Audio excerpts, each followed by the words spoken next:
उन्होंने पापी मार्ग को पराजित किया, काम वासना पर विजय पाई, अपनी हर एक भावना पर वह विजय पा लिए। और यह सब तभी हुआ जब वे ध्यान की गहरी अवस्था में बैठे और कई दिनों तक ऐसे ही बैठे रहे। ध्यान करने से हमारा मन और मस्तिष्क बहुत ही शांत हो जाता है, जिसे कि अगर हम किसी वस्तु पर या किसी के बारे में या किसी चीज के बारे में जब विचार करते हैं तो हमारा पूरा ध्यान उसी पर केंद्रित रहता है। हमारा दिमाग ज्यादा इधर उधर भागता नहीं है और हम चीजों को बहुत ही अच्छे तरीके से समझ पाते हैं। ध्यान ही एक ऐसा तरीका है जो आपको हर तरीके से आपके दिमाग को मजबूत बनाता है।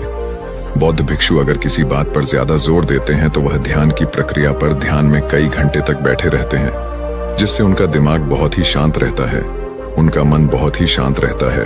और जिसका मन शांत रहता है वही किसी भी चीज पर अच्छी तरीके से विचार कर सकता है, अर्थात वह मन और मस्तिष्क दोनों से मजबूत होता चला जाता है। ध्यान करने से आपकी सारी वासनाएं आपके नियंत्रण में रहेंगी। आप अपनी इच्छा अनुसार अपनी वासना को अपने वश में किए रहेंगे। गुरु आगे कहते हैं कि मानसिक रूप से मजबूत बनने का तीसरा नियम है, बहुत ज्यादा किसी से उम्मीद मत रखना। गुरु ने कहा कि तुम सब अपनी मर्जी से जन्म लिए हो, अपनी मर्जी से ही गर्भ का चुनाव किए हो, लेकिन इंसान जन्म लेने के बाद वह यह सब भूल जाता है कि उसे क्या करना था, क्या नहीं, वह किस लिए जन्म लिया था। और जन्म लेने के बाद वह तमाम तरह की वासनाओं से ग्रसित हो जाता है।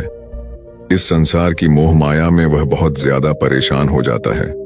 वह खुद को जान ही नहीं पाता, वह खुद को भूल जाता है। और यही वजह रहती है कि वह तरह तरह के लोगों से अपनी बहुत ज्यादा उम्मीदें लगा बैठता है।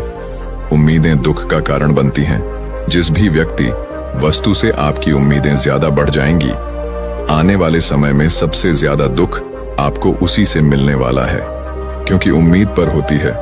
दुख भी वहीं पर होता है, क्योंकि आप किसी से बहुत ज्यादा उम्मीद लगा लिए और वह व्यक्ति आपकी उम्मीदों पर खरा नहीं उतरा, तो सबसे ज्यादा दुख आपको उसी से होने वाला है, क्योंकि जब उम्मीद टूटती है तो दुख बहुत ज्यादा होता है। इसलिए इस संसारिक, इस भौतिक जीवन में बहुत ज्यादा उम्मीद और बहुत ज्यादा मोह किसी भी व्यक्ति से मत करना। तभी एक शिष्य उठ खड़ा होता है और कहता है कि हे गुरुवर, हम बिना उम्मीद से, बिना आशा से कैसे जी सकते हैं।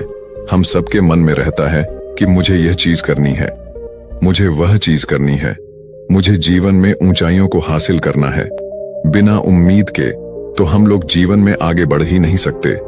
गुरु ने कहा कि कुछ पाने की लालसा, कुछ बड़ा बनने की लालसा जीवन में जरूर आपको ऊंचाइयों तक ले जाएगी। कुछ बड़ा बनने के लिए लालसा खुद से होती है, ना कि किसी व्यक्ति वस्तु विशेष से। मैं यहाँ पर लोगों के बारे में बात कर रहा हूँ कि अगर तुम यह सोचो कि मेरा दोस्त मेरे साथ हमेशा खड़ा रहेगा या मेरे लिए मेरे साथ हमेशा खड़ा रहेगा, या आप जो सोचे वह सामने वाला इंसान आपके लिए वैसा करे, तो यह सभी चीजें बहुत ज्यादा उम्मीद और मोह को बढ़ावा देती हैं। बहुत ज्यादा उम्मीद किसी से मत रखना। खुद से उम्मीद रखोगे तो दुख बहुत ज्यादा नहीं होगा, लेकिन अगर दूसरों से उम्मीद रखोगे और वह उम्मीद पूरी नहीं हुई तो दुख बहुत ज्यादा होगा। कई बार होता है कि माता पिता जो अपने जीवन में हासिल नहीं कर पाए, वह चाहते हैं कि वह चीज उनके बच्चे हासिल करें। वह सारा भार अपने बच्चों पर लाद देते हैं। बच्चे उनके हिसाब से चले व उनकी उम्मीदों को पूरा करें।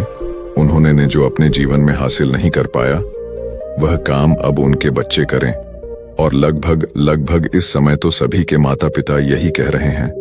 बहुत कम लोग होते हैं जो अपने बच्चों को आजाद रखते हैं।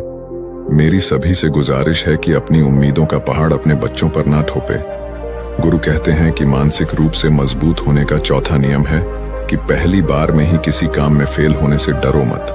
गुरु आगे कहते हैं कि शिष्यों, अगर डर तुम पर हावी हो जाएगा तो तुम अवश्य असफल हो जाओगे।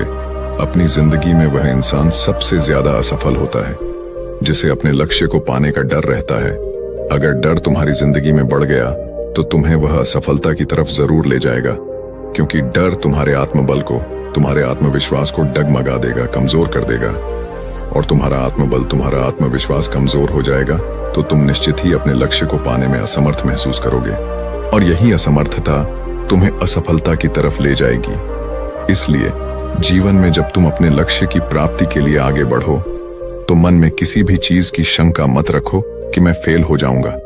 अगर यह नहीं हुआ तो यह हो जाएगा। ये सब बातें अपने दिमाग में मत लाओ, क्योंकि यह सभी बातें आपको डर की तरफ ले जाएंगी, और जब डर बढ़ेगा तो तमाम शंका आपके दिमाग में पैदा होगी।